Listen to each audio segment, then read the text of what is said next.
So I'm Bernedette Muthien, I'm from South Africa, and I'm going to speak about some things that matter to me this morning. Shall I start? Yes. 15 minutes. 15 minutes. Okay. So the thing about coming from where I come from in Cape Town, the southernmost tip of Africa, where two oceans come together in a very powerful and sacred way, like Heidegger Abendroth would say, the thighs of a woman in very powerful ways. So coming from there, my view is slightly different to people who are from here, who are from here or North America or any other place for that matter. And so what I'm constantly aware of and have to remind people, even our own people, whether they be Nayers from... Excuse me, could we please have quiet in the room? Yes, my name's Jane. Sit down. Welcome. Bienvenido. May I resume? Okay. So the most interesting thing for me coming from the southernmost tip of Africa is the fact that the viewpoint is slightly different. And I often remind my friends who are from indigenous societies who tend to forget when we are operating, existing in or working or visiting the global north, that we have a different viewpoint, and it's not an essentialist viewpoint. It's very real and very rooted in how we are raised, in how we are, and how we exist. So, in fact, the majority peoples in some African countries, like our neighbors, South Africa's neighbors, Malawi and Zambia, are what some people call matrilineal. And my mother's people, the first people of Southern Africa, the Khoisan, are called matricentric by some of my Khoisan colleagues. They even use the word matriarchal to describe my mother's people.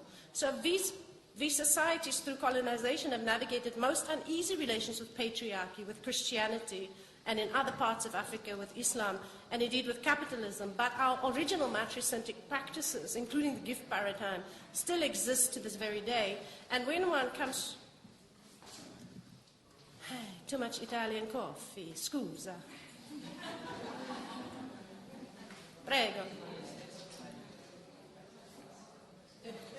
I'm so conscious of the time, and I wanted to say everything I wanted to say and be done in the 15 minutes.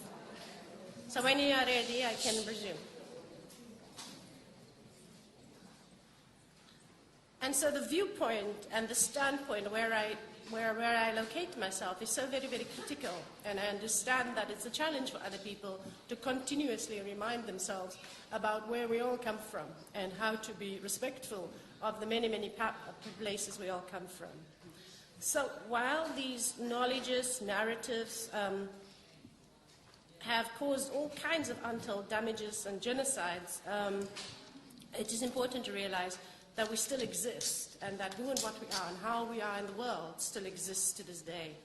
One grandmother from the Eastern Cape, an educator, she speaks of her parents' generation as recently as 60, 50 years ago, buried alive up to the neck by the colonists as a punishment for speaking their native language, Khoikhoi Khowab, and indeed for practicing their indigenous rituals, because they're schooled in colonial languages, and the process of Christianization of these people, my people, has been very, very severe. For me, a very important aspect, in addition to materiality and structures, is the idea of consciousness. I believe consciousness plays a very powerful role in relation to matter and materiality. One of my anti-apartheid struggle heroes who gave his life in his 30s for my liberation, he said during the 1970s, when I was just very, very small, that the most powerful weapon in the hands of the oppressor is the minds of the oppressed. Unless we free our mindsets or our consciousness, we'll remain enslaved, whether it be to colonialism, to patriarchy, to capitalism, to whatever enslaves us. And this is the core aspect for me in our relations with one another. How are we challenging our oppressed mindsets to liberate ourselves in every moment of every day? So my mother's people, I am aware that some of you relate to me in relation to my father, who is from Madras, Chennai, Indian. But my mother's mother is Khoisan, what anthropologists call Bushmen. People who live in the bush. The word Khoi, the root of the word Khoi, the root of the word San, it literally means people, not man, but people. So calling oneself Khoi San, or Khoi Khoi, as some of my best friends are, It merely means that you are people of people, a person who belongs to other people, who exists because of other people, where you locate the individual in the collective and the collective in the individual. And neither one part, the individual nor the collective, are divisible, like an egg, where beginning and end are all one. There is a German term that I learned a couple of years ago, and I was fascinated by the idea of it, because it comes from such an alien perspective. Grazie. It literally comes from an alien perspective, and I say that with respect to those peoples like Barbara Mann who say they are from outer space. She is a little bit spacey some days. So this German term called Schadenfreude, forgive me if my pronunciation is not correct, it literally translates into harm, joy, Schaden, harm, Freude, joy. You derive pleasure from someone else's misfortune. You can juxtapose this bizarre notion, which for me is the most bizarre thing imaginable, deriving joy from someone else's misfortune. You can juxtapose this, what we in South Africa call Ubuntu, an African humanism that's found in most indigenous societies, where this individual is located in the community. The well-being of the individual and the community are inextricably interdependent and inseparable.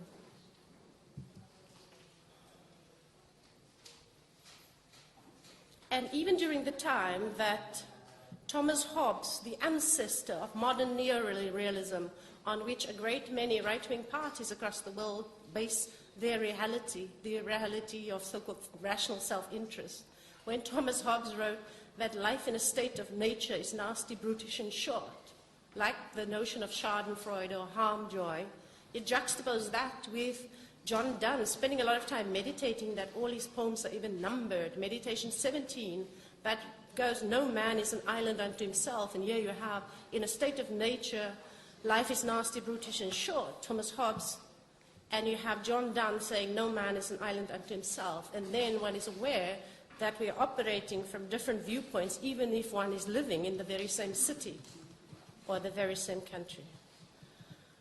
So this Ubuntu speaks not only of compassion for me, a feeling with the self and with others, but it also speaks to me of justice, that the welfare of everyone is important, not just a small percentage like 1%. So the caring is located as much in redress, in redistribution of inequality, indeed in justice. And if I have harmed you, deliberately or accidentally, I should make a right by you, and vice versa. So an apology is nice to have, as in the case of New Zealand. So far, the only country in the world where a head of state, descendant of colonial oppressors, apologized for genocidal oppression to the Aborigines, as far as I know. Far more important to natives like me is reparations, a recognition of First Peoples, a reallocation of land and other resources. In other words, simply said, justice. This is what my beautiful country, South Africa, failed to effect in the 1990s transition from apartheid to electoral democracy. While the majority of my government are black, up to 90% of the economy, as we all know, is still owned by the male descendants of the European colonizers.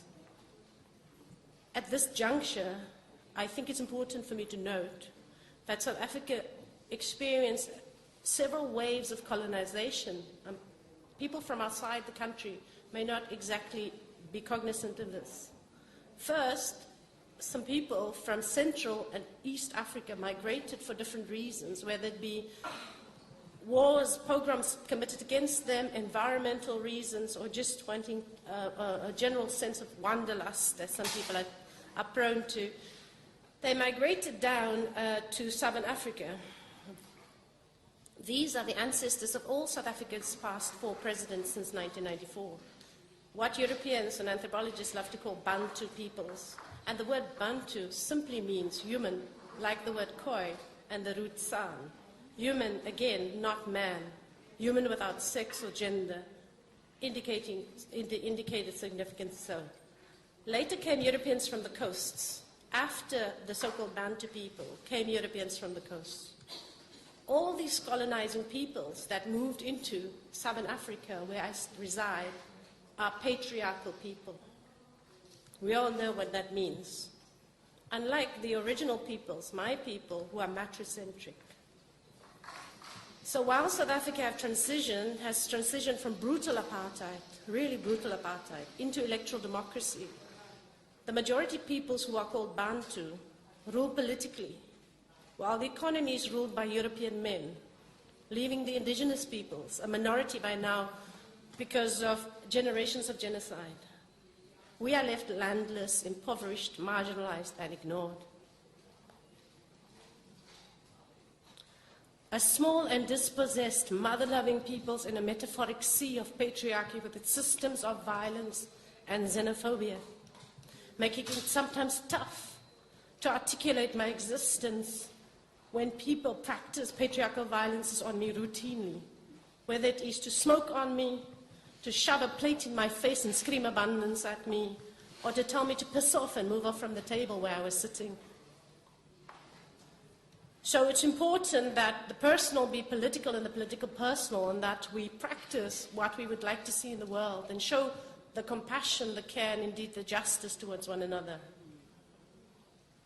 Through colonization, many of our first peoples of Southern Africa have sought refuge in a vast semi-arid area that straddles 6 Southern African countries, the Kalahari Desert. Like some of my friends have found refuge in mountainous regions, my people have found refuge in the desert. Namibia, what was then Southwest Africa, was colonized by the Germans originally. And the Germans took, like burying people up to their necks in earth, to Christianize and colonize them. The Germans, during their wars of conquest of the indigenous peoples in what is now called Namibia, poisoned all the wells in the desert so that even the desert could not be a refuge for indigenous peoples. And it is these very indigenous peoples now seeking reparations from the government of Germany. Scientific studies are showing that the mitochondrial DNA, which is the DNA, I'm finding it so hard to concentrate because there's so much movement and distraction, but I shall just keep going. mRNA, which is mitochondrial DNA that is passed from mother to daughter ad infinitum. It is passed to sons as well, but it's dormant in sons. This DNA, this genetic material, is said to come from the Kalahari, the sun in the Kalahari. And at the same time that the first Eve, the cradle of civilization, humankind, where we all are supposed to descend from in the Kalahari, there are biolinguists like Quentin Atkinson from New Zealand who say that the origins of all language that we speak, literally the Tower of Babel, comes from that very Kalahari. So both humankind, as we are, know ourselves, and language, all modern language originate from the Kalahari, said now to be the uterus of the world. Even as some of my friends, whom I love very much, say they are from outer space, these scientists, for better or for worse, most male, say that all of us come from this very Kalahari. And in context of this, these peoples who come from this original ancient place have practices that transcend what we understand as sex and gender. So that motherhood, caring, looking after one another is generalized. Everybody is responsible for caring for one another. So some of my colleagues from West Africa, for example, they refer to things like male mothers. I'm also aware that my friends who are descended of the Nayars in Kerala, in southwest India, if I'm correct on that, they refer to terms like male mothers. The brother of the mother is the male mother, and he is responsible for nurturing, especially the boy children, so that every single person, however they identify themselves, is responsible for caring for everybody in that society. I have some quotes from people, some scholars and some people who speak about this, but that the idea of nurturing, caring transcends sex and gender. This is very central and very critical. Jen did come up several years ago with the idea of mother-er, a modern word to describe this very idea that sex and gender is generalized and socialized, and every human being is responsible for that. So when people are saying men are responsible for violence in the world, perhaps in some instances, but it's the system, it is patriarchy. It's as much as me shouting, white people, rape me every day, steal my land and kill me. Perhaps in some instances, but it's the system of colonialism, patriarchy, capitalism, dispossession, the system, not the individual. One Kalahari grandmother who's very, very old by now, her entire relationship with her husband is very interesting because she's a shaman, and she recalls having hunted small animals as a child as well as constructing dolls and then playing with them, so that in her from her childhood she has been fluid. When she does her healing circles, her husband is the one that brings her water and brings her out of her so-called trance state. And it's a complete different relation to the idea where we have in patriarchy a domesticated, enslaved wife who is cared for by her conqueror hero, the Prince Patriarch. So just to give an idea of where we come from, how far now in my 5 minutes? 2. And at the same time that we have this idea, which is just normal, it's just ordinary for us, fluidities is ordinary for us. We have in Africa that used to be a very widespread practice, which some scholars like Ife Amedumi, whom I have the greatest respect for, call woman-to-woman marriage. And it's normally, Ife and others describe it as a relation, a social relation where an older woman who may or may not have children, but who has property relations again, enters into a traditional marriage with often a younger woman, picks the male partner to make children with, and then they live happily ever after. Audre Lorde, who was a fierce African-American lesbian, whom I also greatly love, especially her poetry, she said and insisted on reinserting sexuality into that relation. A little bit rude, because she's not located in Africa. Here, I'm very respectful. I really don't want to know whom Madeline Carl is having sex with. Actually, I do, but I'll ask her later. But where I come from, who and what is having sex and how they're having sex, it's like a private matter. Go do it by yourself or with other people as you like. But for me, I shouldn't really know. But yes, indeed, some people are having sex with one another, irrespective of what genitals they have. But it's the property relations. This practice of woman-to-woman marriage, mother-to-mother marriage, woman-to-woman marriage still exists to this day, although Christianity has largely hampered its continuation, but it still exists to this day. In my very body, by being here, along with my native sisters, my cousin Kumbature, my other cousin from Zimbabwe, we exist and we are here because of that. So colonial administrators, again in Namibia, those Germans had a field day in Namibia, what is now Namibia, they said that my mother's people were normatively bisexual and promiscuous, not because everybody's shagging everybody else in the desert, they were saying, must be all that heat. Indeed, they were not bisexual, I must assert, really. Forgive me, my bisexual friends. Nor are they promiscuous. My people are fluid. We articulate our attractions to people of any sex or gender with both respect and affection, and great respect, emphasis on respect. And to assert that my people are normatively beyond heteronormative, beyond Eurocentric gender. There's this funny thing, and I'm almost done, there's this funny thing where European anthropologists describe Native American so-called tribes as having 13 genders. I mean, they can count, abacus and all. 13 genders, any number of genders. They stick it on the people, and then they make linear boxes and say, oh, blah, blah, blah, so many genders, and this is how this one does, and that one does it, and all these peculiar things. The idea of gender in and of itself is a violent imposition on people like myself. The idea of a Eurocentric sex that is so binary and polarized, forgive me for using the word binary, Barbara, polarized is so violent. So to try to reclaim the fluidities, to try to reclaim the generalized nurturance, the fact that everybody is a motherer, and to try to reclaim all manner of articulations of love, affection, caring, and indeed sex with one another is what I try to do to show that we exist, we true alternatives to patriarchy. You don't have to go to a library to look for it.